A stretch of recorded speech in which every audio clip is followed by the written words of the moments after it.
Pertua di kesempatan ini mewakili hati nurani sekalian warga Bacok yang tumpang berteduh di bumi bertuah ini menzahirkan setinggi lafaz junjung kasih kepada Bawah Duli Yang Maha Mulia Seri Paduka Baginda Yang Pertuan Agong atas kecaknaan tuanku yang tidak terhitung luasnya serta keprihatinan tinggi seorang raja berjiwa rakyat. Pastinya negara amat beruntung dapat bernaung di bawah payung pemerintahan tuanku. Raja yang bijaksana yang sentiasa mengambil berat terhadap denyut nadi rakyat, kemakmuran ekonomi dan perpaduan kaum yang menjadi tunjang kestabilan dalam negara. Tuanku selalu mencemar duli, menzarahi rakyat tanda peduli. Rakyat gembira tiada terperi, kebaikan baginda tersemat di hati. Baginda Raja selalu menyeru inginkan rakyat bersatu padu, buatlah keputusan tidak terburu supaya negara terus maju. Dirgahayu tuanku Bacok menjunjung kasih. Puan Yang di-Pertua, prospek ekonomi negara dan rakyat. Dalam membicarakan soal kemakmuran ekonomi dan kesejahteraan rakyat yang diberikan penekanan oleh baginda tuanku, kita boleh memilih angka-angka yang memihak kepada kita atau tidak memihak kepada kita.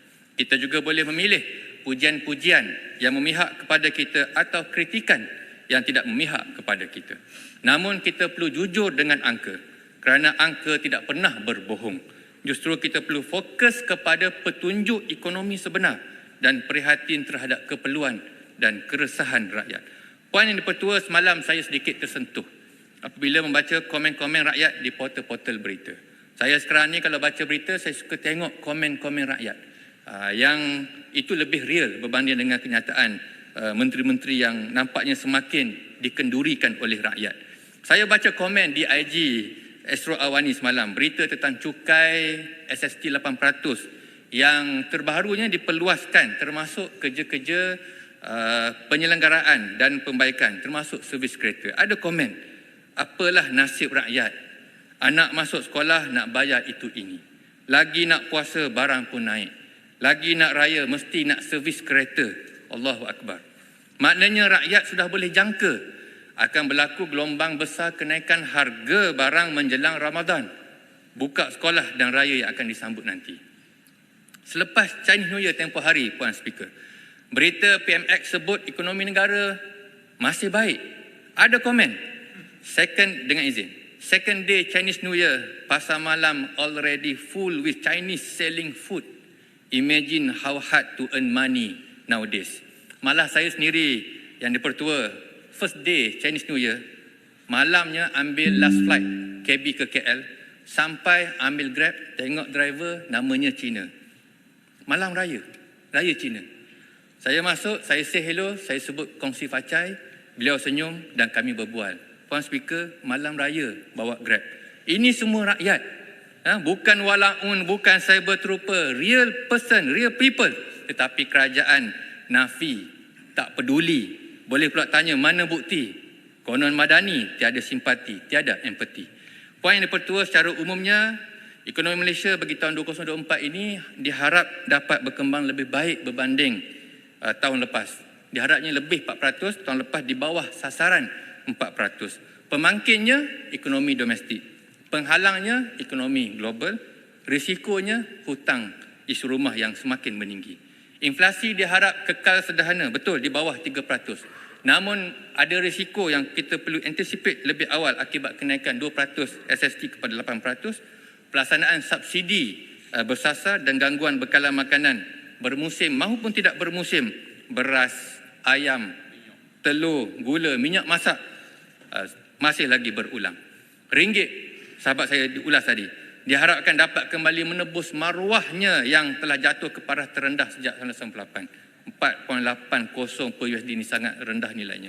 Bagi mengelak berlakunya tekanan inflasi import kepada pengilang, penternak, petani dan peniaga, seterusnya memberikan tekanan kepada kos sara hidup yang ditanggung oleh rakyat. Semua ini sedikit sebanyak akan menjejaskan periuk nasi rakyat di segenap peringkat. Betul, tiang dan dinding rumah kita masih kukuh, tetapi angin yang menduru semakin kuat, ombak yang menghempas semakin menghakis, tempiahnya sedikit sebanyak terkena jua ke atas periuk nasi kita. Yang di-Pertua, pendekatan ekonomi klinikal satu langkah penyelesaian. Sedikit penjelasan ringkas, kita tahu masa terhad. Terima kasih, Speaker. Setuju tak Bacok bahawa rakyat tak nak dengar angka-angka yang bagus-bagus, yang meningkat-meningkat, inflasi menurun dan sebagainya. Tapi rakyat nak tahu harga barang tetap rendah. Setuju tak Pak Cok? Terima kasih. Dan bukan sekadar rakyat nak tahu dan nak dengar, kita minta kerajaan juga mendengar. Kerajaan juga empati. Jangan mudah-mudah menafikan apa yang berlaku di bawah yang ditekankan oleh Tuanku Agong supaya kita menjaga dan merasai denyut nadi rakyat. Pendekatan Tuan Yang Pertua, pendekatan ekonomi klinikal satu langkah penyelesaian. Dalam hal ini, Bacok mencadangkan kita mengambil satu pendekatan yang dipanggil sebagai ekonomi klinikal untuk memulihkan tahap sosioekonomi negara. Ini kerana ekonomi sama seperti sistem biologi individu terdiri daripada sistem yang sangat kompleks. Gagal satu fungsi akan menjejaskan kegagalan sistem yang lain. Maka dalam tempoh ekonomi yang meruncing ini, proses diagnosis perlulah tepat bagi mengenal pasti tanda, gejala dan simptom penyakit. Diagnosis yang tepat akan membawa kepada rawatan dan intervensi yang tepat. Konsultasi pelbagai kepakaran juga amat diperlukan. Berpandukan etika profesional yang tinggi bagi memulihkan kesihatan ekonomi negara. Kita pernah saksikan ketika Tun Dr. Mahathir menangani krisis kewangan 1998. Ambil tindakan drastik dan berani, ada majlis tindakan M10. Kita juga pernah saksikan ketika negara berdepan krisis berkembar, krisis kesihatan dan juga krisis ekonomi di bawah kepimpinan Paguh dan Bera. Ambil tindakan drastik dan berani, ada majlis tindakan MKN. Ada libat urus pelbagai pihak, ada pelan komunikasi yang jelas, berdepan dengan rakyat, berdepan dengan wartawan, tidak mengelak soalan. Jadi ini yang kita perlukan pada tempoh yang sangat kritikal ini. Poin yang pertama, periuk nasi rakyat. Saya ingin menarik perhatian Dewan Yang Mulia ini terhadap beberapa topik yang mempunyai kesan kepada periuk nasi rakyat hari ini dan juga hari mendatang. Pertama, disentuh oleh Tuanku Agong tentang isu underemployment ataupun bekerja di bawah kelayakan. Kerajaan perlu segera tangani isu generasi muda yang bekerja di bawah kelayakan pendidikan dan bukannya terlalu fokus kepada isu pengangguran secara umum saja. Bagi saya, masalah ini bukan lagi masalah ataupun suatu isu yang terpencil, tetapi suatu krisis masa depan negara. Perlu diwujudkan satu mekanisme sokongan dan peralihan dengan izin support and transition. Mungkin perlu ada jawatankuasa rentas kementerian peringkat nasional menilai ketimpangan pasaran kerja, struktur ekonomi, dasar pelaburan dan dasar pendidikan dalam negara. Ini perlu disegerakan. Yang keduanya, krisis negara menua.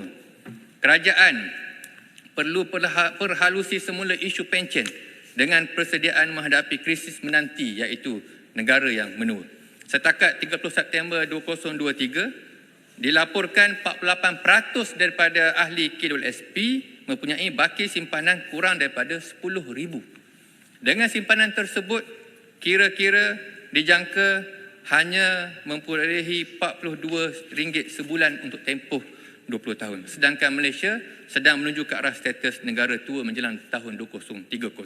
Dalam hal ini, Bacok berharap kerajaan melihat perkara ini dengan serius dan mengambil satu langkah yang proaktif. Mandat kepada KWSP, KWAP, LTAT dalam mengimbangi keperluan semasa dan keperluan di hari tua perlu diperluaskan dan diberikan keanjalan bagi menjamin kehidupan warga emas yang sempurna. Ini perlu diberikan perhatian.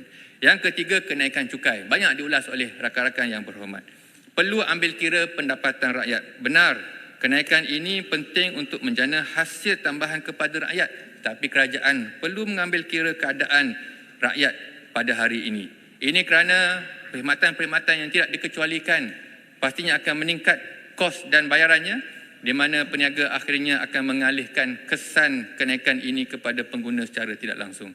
Selain itu, amatlah penting untuk disegerakan klasifikasi baharu isi rumah.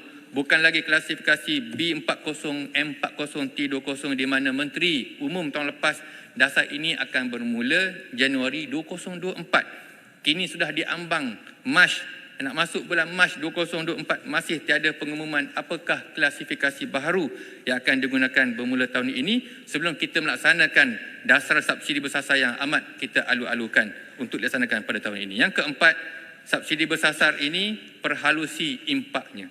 Pelbagai pandangan telah dinyatakan berkenaan peralihan subsidi dari segi pelaksanaannya supaya benar-benar membantu mereka yang memerlukan. Kita setuju, ini langkah yang perlu disokong. Menteri pun telah umumkan kerajaan akan melaksanakan program subsidi bersasar minyak petrol RON 95 pada tahun ini sebagai langkah untuk mengoptimumkan sumbernya.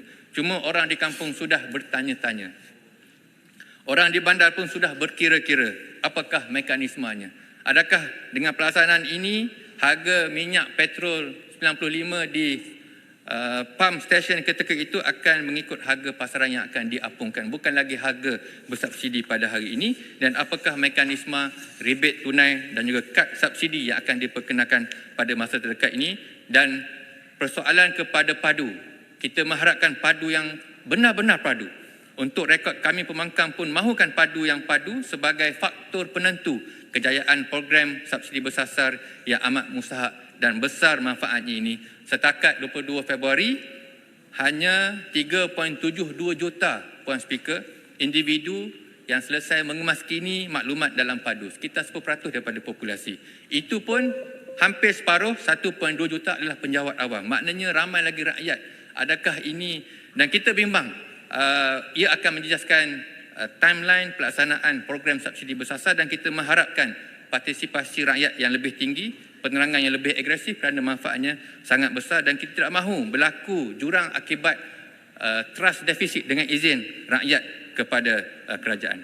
Puan Yang Pertua, akhir tak lengkap jika saya tak bangkitkan tentang Kelantan dan Bacok. Kami menghargai kelulusan di pihak Kerajaan Persekutuan untuk meneruskan projek-projek pembangunan di bawah RMK12 yang kebanyakannya penerusan daripada projek-projek pembangunan yang dimulakan terdahulu, antaranya projek banjir, lebuh raya, ECRL, lapangan terbang, dan kita berharap projek-projek ini dapat siap mengikut jadualnya. Royalti minyak, Puan Speaker, walau apa pun namanya, wang ihsan, bantuan tunai persekutuan, hendaklah telus dan adil sebagai tanda hormat kepada yang mempunyai hak. Malah perjuangan menuntut royalti Kelantan adalah suatu manifestasi kehendak majoriti rakyat Kelantan yang telah menyokong pentadbiran kerajaan dalam kerajaan negeri dalam PRU berturut-turut 8 PRU berturut-turut sejak tahun 1990. Jadi ia perlu ditunaikan mengikut perjanjian yang dipersetujui oleh bapa-bapa kita yang terdahulu.